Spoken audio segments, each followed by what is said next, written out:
A very thin, long, conducting wire and two long, conducting cylindrical shells are arranged concentrically, as shown in the cross-section below. The wire carries a linear charge density of lambda inner, as 3.39 microcoulombs per meter. The inner cylinder has a radius of that. The outer has radius that. Okay, these are both conducting cylindrical shells. Outer radius is an inner radius. The inner cylinder is neutral, right? So there's no lambda center. The outer cylinder has a radius of this, a 3. Outer radius has that, a 4. And carries a total linear charge, linear outer, of negative 9.13 microcoulombs per meter.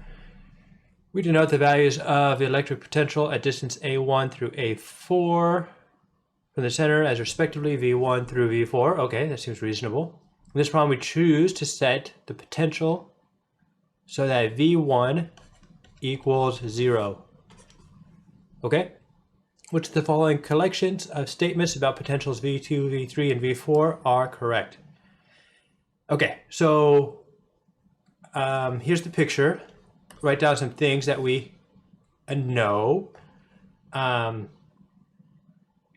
So these are concentric cylinders, and they're long, which is the key word, which means infinite, which means that we can say the electric field for an infinite line charge is 2k lambda over r. I think that's correct. Yes, let me check real quick.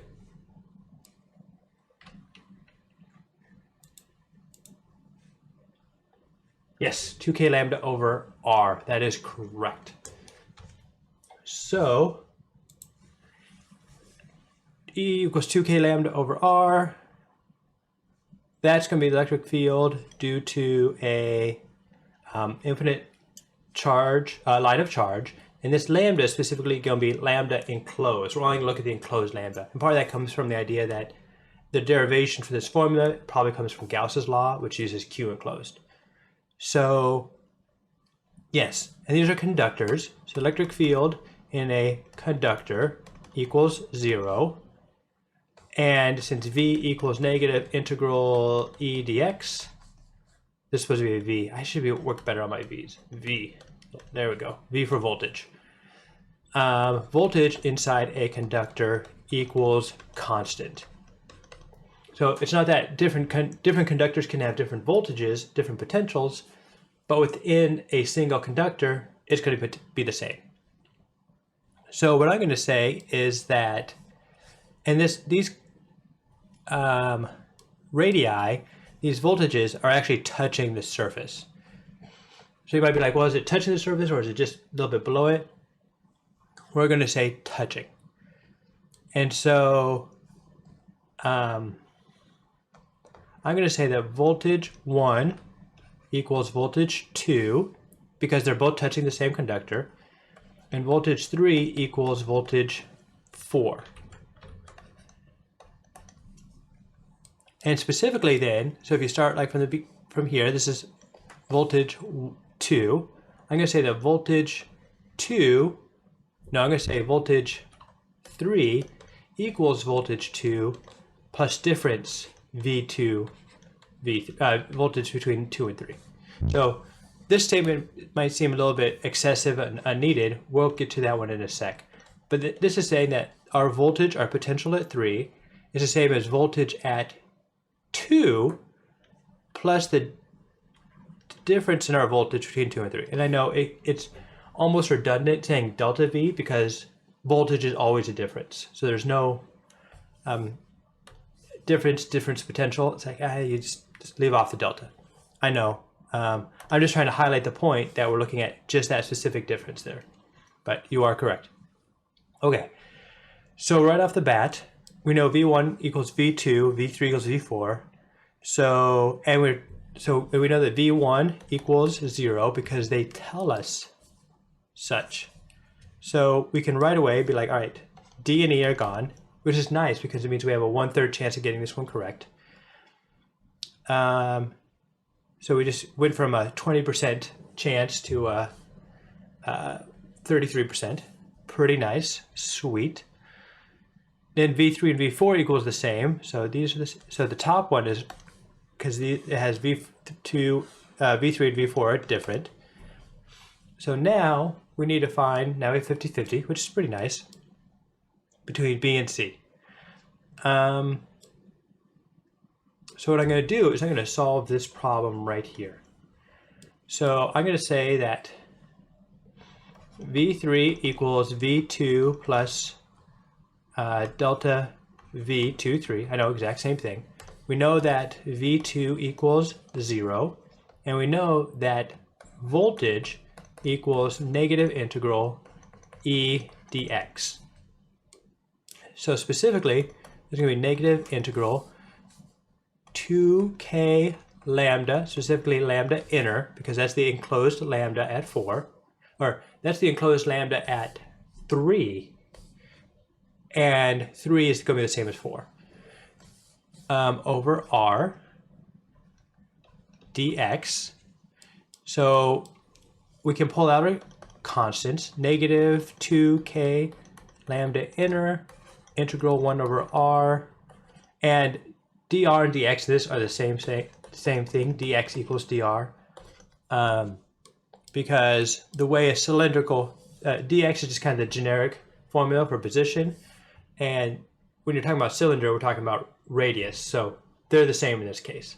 I know, it's kind of fast and loose with convention. I apologize. Integral of 1 over r is natural log, so we're going to take that, do negative 2k lambda in natural log of r, and we're going to evaluate, it's actually the absolute value, but all of our radii are positive here, so we're just going to stick with that. And this is going to be integral from a2 to a3. So it's going to be a3, a2. I'm going to get rid of the negative.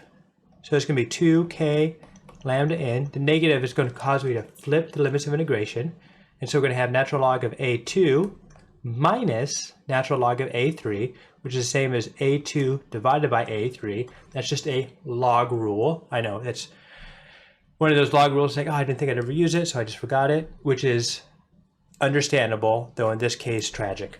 All right, so this is going to be our formula, and it's going to be a negative number because a2 is less than a3. So I think at this point we could probably just stop here and be like, oh, negative number, C. So depending on how much time you have, you could just kind of throw this one to the wind and be like, maybe. So, but I'm going to put some numbers in just because I can. 2 times 9 times 10 to the 9th. Lambda n is 3.39 times 10 to the negative 6. Negative 6 because of micro. Times the natural log of a2. a2 is 0.84.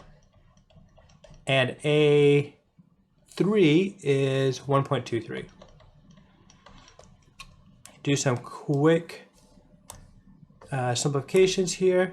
10 to the 6 and 10 to the negative 6 and 10 to the 9th become 10 to the positive 3, which I'm going to do is 1,000. So I'm just going to call the first number 2,000 times 3.39 times natural log of 0.84 divided by 1.23, and that gives me an answer of, let's see, was it 0.84? It was 0.84. Gives me an answer of negative 2586.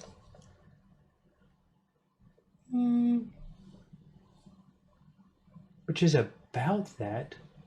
Did I miss something? Oh, I forgot the 9. 2,000 times 9. There we go. Hope. 2327 negative 23271. Yep, which is this answer right there, and that's going to be in volts. So this is going to be voltage 3, and that's going to be the same as voltage 4. All right, so to backtrack on this one because there's a lot that went on here. We have concentric cylinders, So we wrote up the electric field equation for an infinite line of charge, because we're told that these are long cylinders, i.e. infinite. The electric field inside a conductor is 0. This implies that the voltage within a conductor is constant, which means that A1 equals A2 just as A3 equals A4 voltage-wise. So that helped us eliminate some possibilities. And so then we wanted to find A3. We're told that voltage 1, which is the same as voltage 2, equals 0. So then voltage 3 is just going to be voltage 2, which is the same as voltage 1, which is 0, plus the change in voltage.